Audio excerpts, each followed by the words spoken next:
బోయినపల్లి మండలం వరదవెల్లి దత్తాత్రేయ స్వామివారి దేవాలయంలో శనివారం గిరి ప్రదర్శన భక్తి శ్రద్ధతో నిర్వహించారు. వరదవెల్లి గ్రామంతో పాటు ఇతర గ్రామాల నుండి భక్తులు భారీ సంఖ్యలో హాజరై గిరి ప్రదక్షిణలో పాల్గొని భక్తి పారవశ్యంలో మునిగి తేలారు. అనంతరం ఈ కార్యక్రమంలో ఆలయ కమిటీ 3 సార్లు హనుమాన్ చాలీసా పారాయణం నిర్వహించి స్వామివారికి అభిషేకం చేసి తీర్థ ప్రసాదాలు అందించారు. ఈ కార్యక్రమంలో ఆలయ కమిటీ చైర్మన్, ఆలయ కమిటీ సభ్యులు, వివిధ గ్రామాల నుండి వచ్చిన భక్తులు, ఆలయ పూజారులు పాల్గొన్నారు.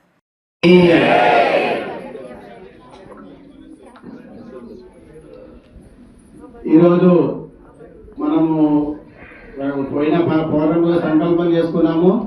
ప్రతి పౌర్ణమికి గిరి ప్రదక్షిణ చేయాలని భగవంతుడి సంకల్పం. అది దత్తాత్రేయుని అనుగ్రహం వల్ల ప్రతి ఏకాదశికి 2 ఏకాదశులు అమావాస్య పౌర్ణమి అంటే ప్రతి మాసానికి 4 సార్లు మనం గిరి ప్రదక్షిణ చేయడం జరుగుతుంది. అందులో ఈ రోజు మనం శనివారం ఆంజనేయ స్వామి, భక్తాంజనేయ స్వామి చేయాల్సిన హనుమాన్ చాలీసా ఇక్కడ చేసాం. కాబట్టి ప్రతి మాసం మనం గిరిప్రదక్షిణ చేసిన తర్వాత 1 సార్లు 3 సార్లు ఈ విధంగా హనుమాన్ చాలీసా కూడా పారాయణ చేసుకుంటే బాగుంటుంది మా అభిప్రాయం.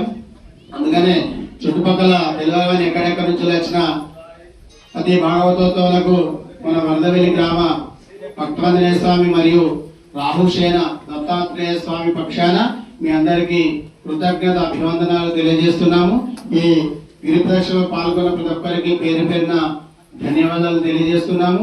అదేవిధంగా మన దేవాలయానికి ఒక గురువారం, ఆదివారం ఇస్తారు, మిగతా వారాలు తీయరు అనే నానుడి ఉంది.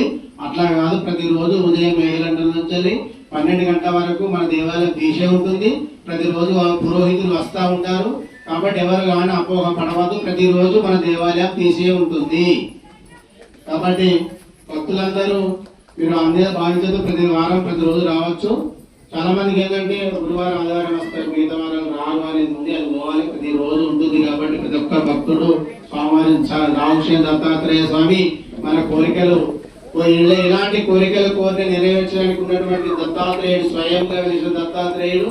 ఆ స్వామిని నమ్ముకుంటే మనందరికీ సర్వకాల సర్వావస్థలందును మన తోడు నీడే మనల్ని కంటికి రెప్పాలా కాపాడుతూ ఉంటున్నాడు. కాబట్టి ఆ దత్తాత్రేయ స్వామి పిలుపు మేరకు మీరు అందరూ వచ్చినందుకు మీ అందరికీ పేరు పేరున కృతజ్ఞతలు తెలియజేస్తూ, ఇప్పుడు మీకు అందరికీ ప్రసాదం ఉంటుంది, తర్వాత ఒక్కొక్కరి దర్శనము ఉంటుంది.